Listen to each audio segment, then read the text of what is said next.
Il n'avait pas eu voix au chapitre lundi à Saint-Vulbas quand Nasser Bouhanni avait levé les bras. Pour la dernière étape de plaine, Edvald Boasson-Hagen a su cette fois-ci saisir sa chance. Auteur d'un long effort, le Norvégien a su résister au retour des maillots distinctifs des Français Julian Alaphilippe et Nasser Bouhanni. C'est la 4e étape remportée par le sprinter de Dimension Data dans l'épreuve.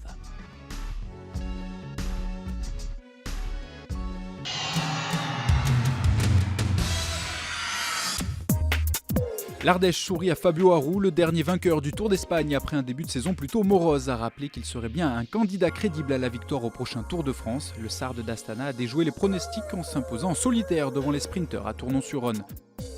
Place désormais à la 4e étape entre Tain-l'Hermitage et Belay, 176 km au programme. La dernière chance pour les hommes rapides du peloton de faire parler leur pointe de vitesse sur les routes de l'Ain. 3 km seulement après le départ de la cité drômoise, 3 hommes vont former l'échappée du jour. Maxime Bouet, le régional de l'étape pour l'équipe Ethics Quick-Step, Brian Nolo pour la formation Direct Energy et le vétéran belge Frédéric Veukelen de Wanty Groupe Gobert. Les 3 fuyards qui vont rapidement compter plus de 6 minutes d'avance sur le peloton. Un peloton au ralenti, seulement 31,6 km/h de moyenne après 2 heures de course, la faute notamment à un fort vent de face. Une journée tranquille pour les favoris à l'image du maillot jaune Alberto Contador, tout sourire au milieu de ses coéquipiers. 35 km de l'arrivée, voilà le moment choisi par les équipes de sprinteurs pour accélérer l'allure sous l'impulsion des formations Lotto Soudal et Katusha. L'écart repasse sous les 2 minutes.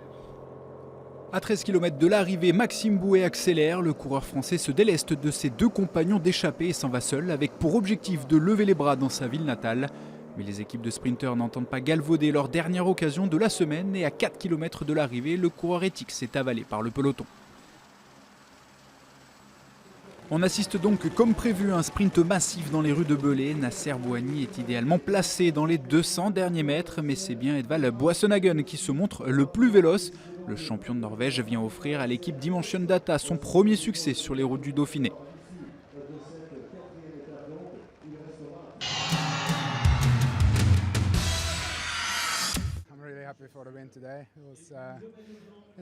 Je suis très heureux de la victoire aujourd'hui. J'étais bien placé dans le final et jusqu'à l'emballage, les gars m'ont parfaitement aidé à remonter dans les bonnes positions. Je suis parti de loin, mais beaucoup de monde commence à fatiguer. Donc je suis heureux que la ligne n'ait pas été placée plus loin.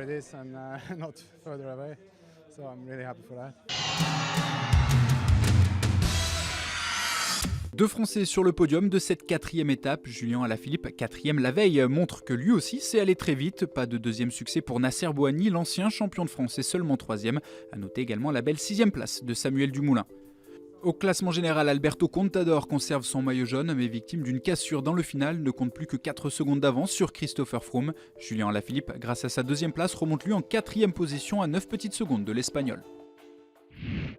Le petit braquet est de retour ce vendredi. Après avoir contourné les cimes ces derniers jours, le peloton retrouve les Alpes. Pas moins de 7 ascensions au programme d'une 5e étape nerveuse longue de seulement 140 km. La montée finale très irrégulière vers Vaujany et ses passages à plus de 12% devraient faire briller un pur grimpeur.